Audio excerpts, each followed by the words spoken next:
Here's how to scrape TikTok video details with no coding knowledge. For this, we'll need the TikTok scraper from Nifty.codes. Link will be in the description. Simply just download it for your browser. Next, press Video Details.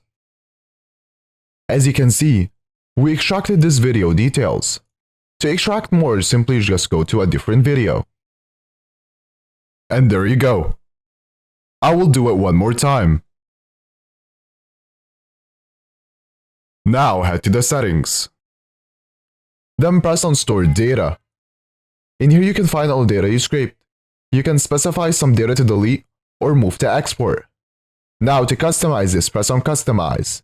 Then press on Video Details. In here you can change the data however you want. So for example, you can uncheck some data. You can also change the order of the data. And also change the name. And also add the criteria to only scrape the products you are looking for. Once you're done, press Save. You can also find more features in the add-on section.